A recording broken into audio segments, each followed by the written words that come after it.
Taterskin and the Eco-Defenders, Book 2, Tell It to Future Generations, Chapter 9. We arrived none too soon. As we approached the watering hole, we saw that Albert was already there, skimming a rock across the pond. "Why does he do that?" Draco asked. "That's dumb." "You're just jealous, Draco," Uga said. "Skipping rocks is fun. Watch."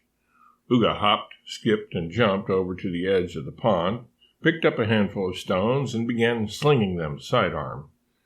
Apparently, he had natural talent, as Albert stopped skipping once he saw Uga count 23 skips on his third try.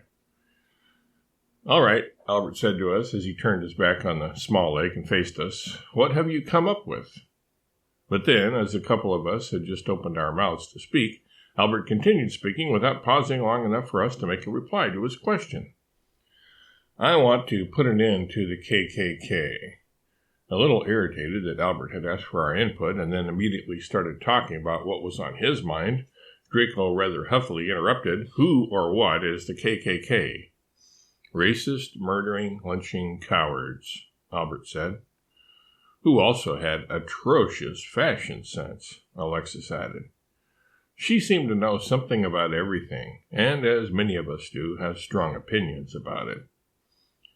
Before anybody could ask for specifics about the KKK's stylistic shortcomings, Albert continued, "The Ku Klux Klan need to be stopped, or what I really mean is prevented from even beginning." Albert then told us about a guy named Nathan Bedford Forrest, who committed an atrocity during the Civil War in 1864 at Fort Pillow in Tennessee, slaughtering hundreds of black soldiers who were trying to surrender, even killing some who were lying abed in the hospital.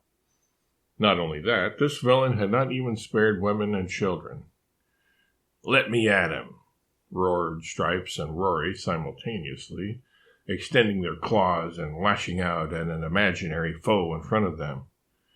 A split second later, Marmalade let out her most fearsome hiss and puffed up her fur while imitating the big cat's by making a few exploratory stabs with her forepaws directed at the air.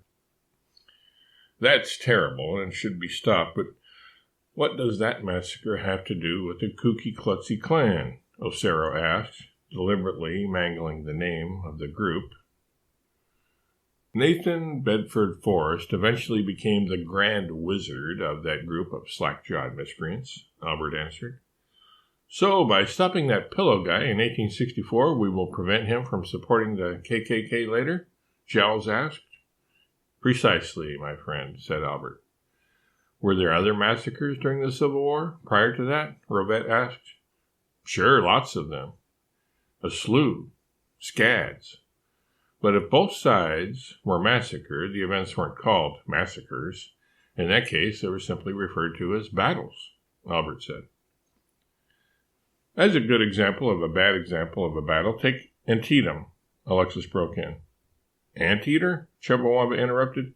"You mean like the anteaters we have back home in Africa?" "Antietam, chum, not anteater," his sister Tub Thumper clarified.